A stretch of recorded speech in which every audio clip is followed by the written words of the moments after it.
So today we're going to talk about, This is the third time. I'm sorry. Today we're going to talk about how to conclude our informational essay.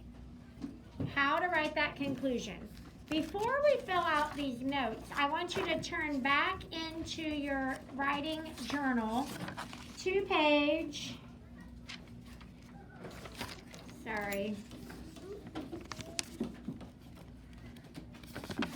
36. On page 36, we wrote down the things that we needed to remember when we are making a persuasive essay conclusion. And the reason that I'm pulling this out is because our persuasive essay has some similarities to our informational essay.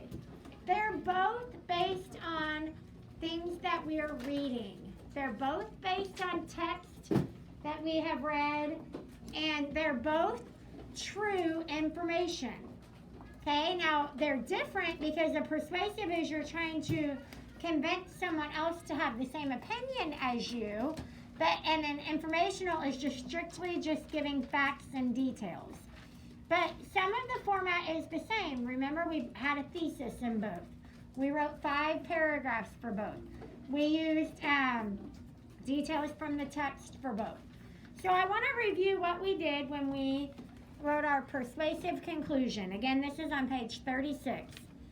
We explained why our topic was important. Now that word important is an opinion word, and we're not going to do that in our informational essay because we don't have any opinion, so we're not going to include that. But it does say use a sentence starter from page 37 to restate your thesis. We are going to restate our thesis. And on page 37, here are some of our sentence starters. To sum up, to reiterate, finally, in summary, to finish up. Now this next one we wouldn't use. It has been made evident because we're not convincing someone of an opinion. To review, and then we would not use, let's just put right here, this means persuasive only. We would not use these 3. It has been made evident, it has been justified, or all the arguments prove that. But these others are ones that we could use. So if we remember our thesis statement, which we all wrote, the same thesis statement. And it is in our journal on page 47. Some adaptations birds have to survive are special beaks, migration, and communication. We're going to choose one of these. To sum up, some adaptations that birds have are special beaks, migration, and communication. To reiterate, some adaptations that birds have to survive are, okay, you should be on page 37 with me. Finally, some adaptations that birds have are, in summary, some adaptations that birds have are. Which one do you like the best? To sum up, to reiterate, finally, or in summary? Either one is fine. Yes? We're going to finish up. To finish up? Yeah. Okay, Connor says we're going to use to finish up. So, the first thing that our great conclusion has, and this is I'm on page 54, a sentence starter from page 37.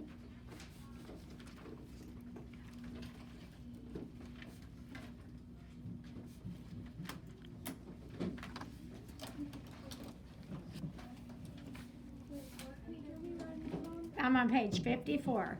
To restate the thesis. That's the first sentence. It's going to use a sentence starter from page 37, and we're going to restate the thesis.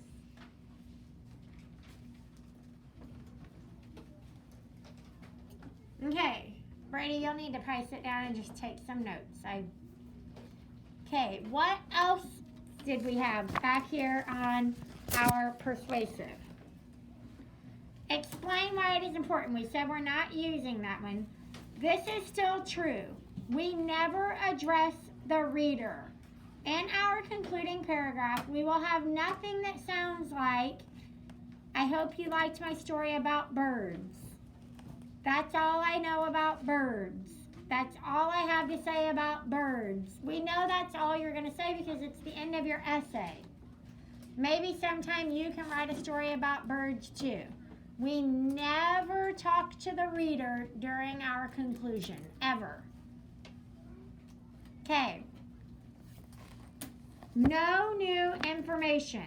So we're not going to suddenly, so that's an important one. Don't address the reader.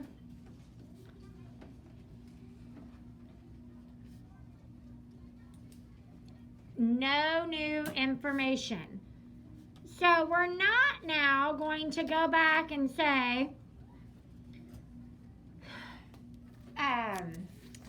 what was your sentence starter you liked, Connor? To finish up, birds have special adaptations to help them survive, such as special beaks, migration, and communication. By the way, birds also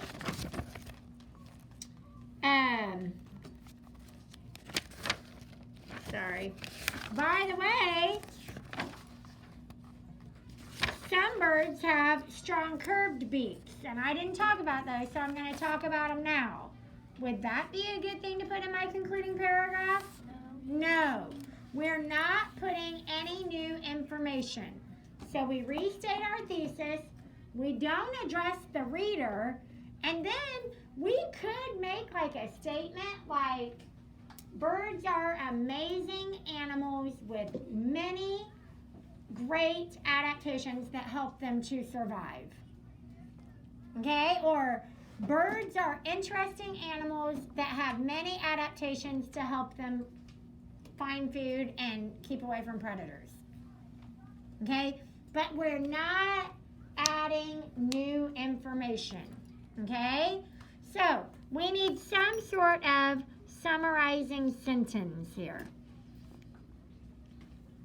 And I just gave 2 examples. Okay? So, to finish up, we'll just go ahead and kind of start it together. To finish up, birds have, and then you're restating your thesis word for word. It is on page 47, right here. You're restating your thesis word for word. Some adaptations birds have to survive are special beaks, migration, and communication. So I didn't do it right. To finish up, some adaptations birds have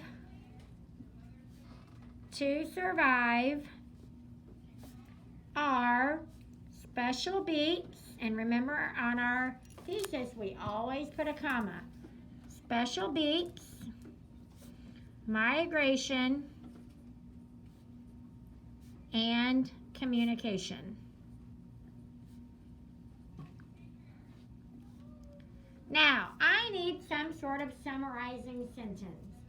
The 2 that I gave you kind of express an opinion about birds. Birds are unique animals that have special adaptations that help them, and I don't want to just say survive, so I might change it, help them find food and escape their predators.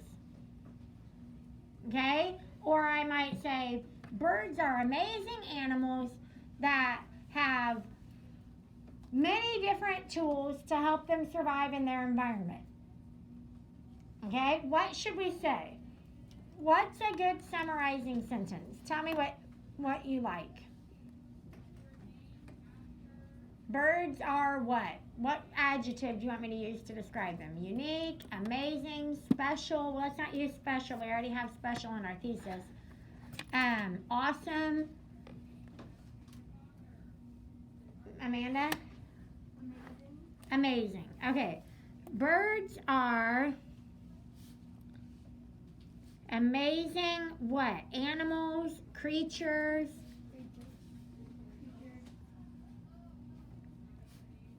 that have, or well, let's just say with many adaptations that help them what? That many adaptations that help them what? Survive in their environment,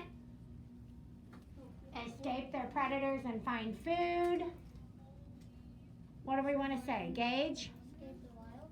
That help them escape. Well, they're not really escaping the wild. Jacob? Predators. And find food. Now, I am going to highlight the parts of this that you are allowed to change when you do your conclusion.